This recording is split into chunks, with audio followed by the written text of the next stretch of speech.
일단 원전 해킹. 작년 12월 15일부터 시작을 했는데요. 이제는 이제 돈을 요청하고 있는.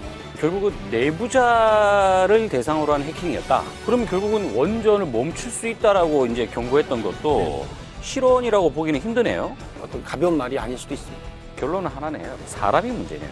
한 주간의 IT 뉴스를 정리하는 위클리 TC가 어쩌면 서울에서 카플레이를 할 수 있을지도 모르겠네요. 음악을 듣는 아주 그 IT스러운 어떤 방법이라고 해야 할까요? HD 음원, 아무 의미 없다는 얘기죠. 또 들으시는 사람들 얘기는 이제 소리로는 못 듣지만 그 느낌일 수는 있다. 느낌이요? 네. 도대체 아까부터 말이에요. 아 그렇다고 하더라고요. 네, 티트랜드 이름 많아요, 이런 거. 제가 깜짝 놀랐어요. 뭐가 틀린데요? 네, 그러니까 영어 단어랑 밀고 당기는 그런 느낌들이 굉장히 들어가 있고요. 영어랑?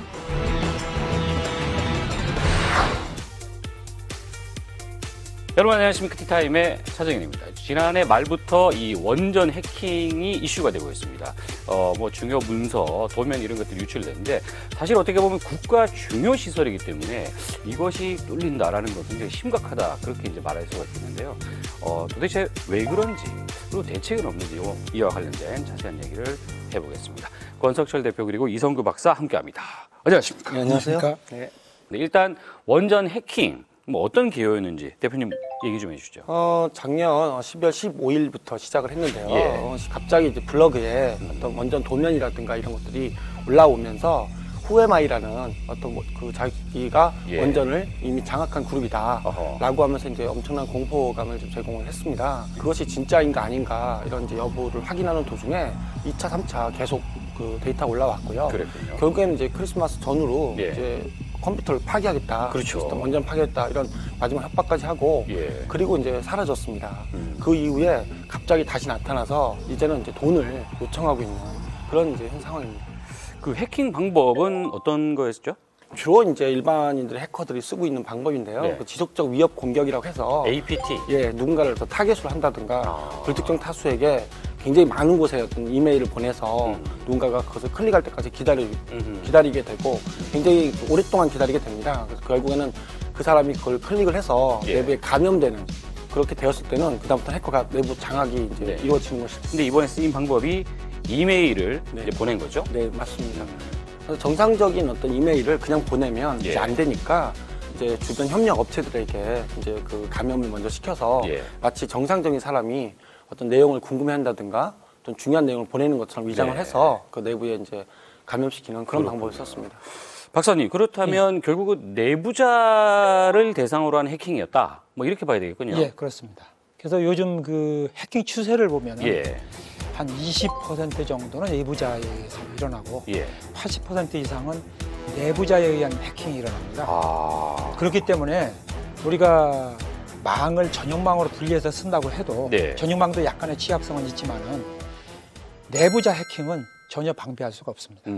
근데 이제 중요한 문서나 이런 것들은 보통 내부망에 있을 텐데 이게 이제 빼돌려졌다라는 얘기는 거기에도 뭔가 취약점이 있기 때문이다. 이렇게 그렇습니다. 봐야 되겠군요. 언제부터 이 원전을 해킹을 하기 위해서 잠복해 있었다?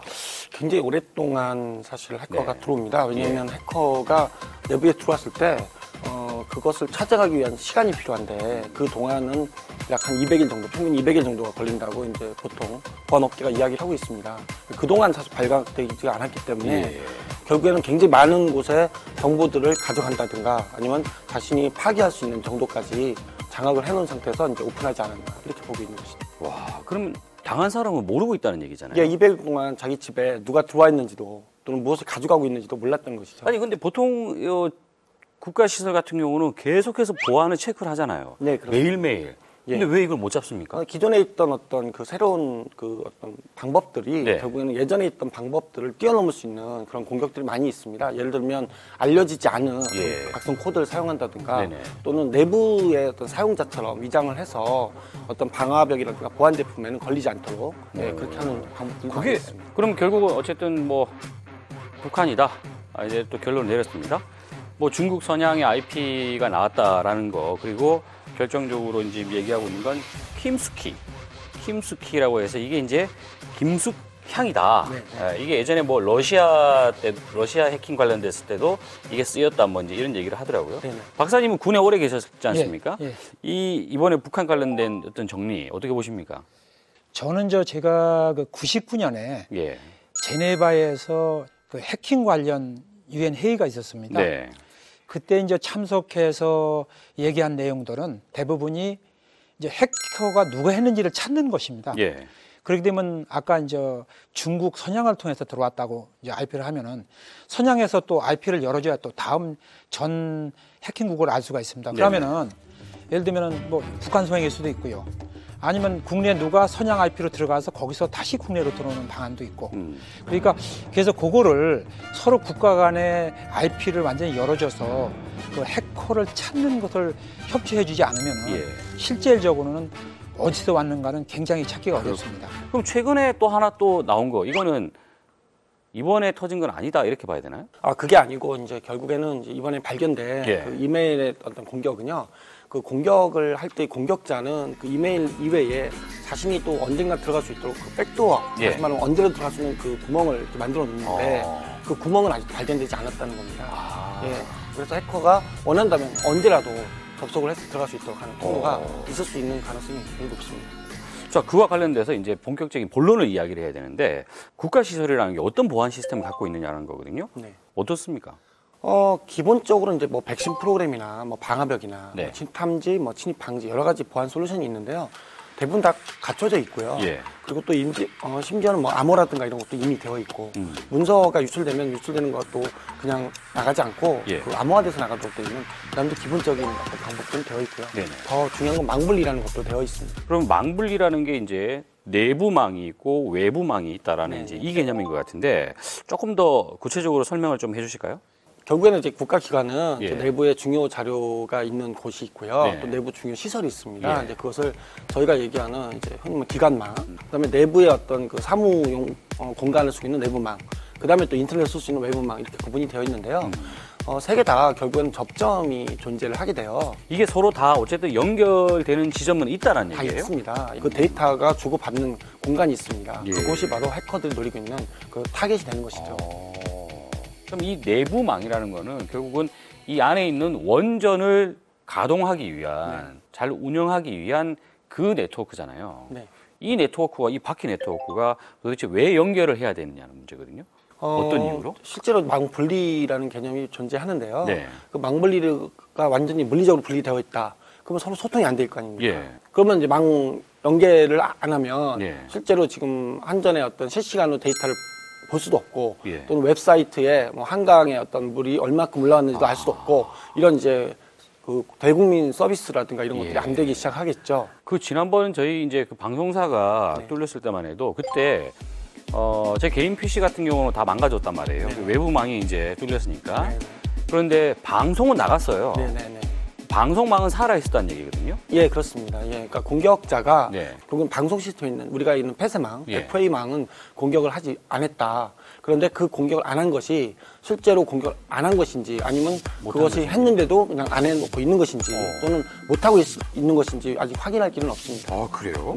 그러면 결국은 원전을 멈출 수 있다라고 이제 경고했던 것도 실언이라고 보기는 힘드네요. 실제로 2010년도에서 11년 초에 이미 그 스톡스넷이라고 해서 미국에서 그 이란을 원자력 발전소를 공격할 때 사용을 했었는데요. 원전이 파괴되는 경우가 있습니다. 그래서 우리나라도 만약에 이게 실현화 된다면 그런 말이 어떤 가벼운 말이 아닐 수도 있습니다. 그러면 이 전역망도 해킹에 취약할 수 있다라고 되는 겁니까, 박사님? 예, 그래서 이제 사실은 전역망에서 제일 취약한 분이 내부자 해킹인데 내부자 해킹. 내부자를 우리가 구분한다면은 전직, 현직 그 근무하던 분들이 있습니다. 그다음에 망 사업자가 있지 않습니까?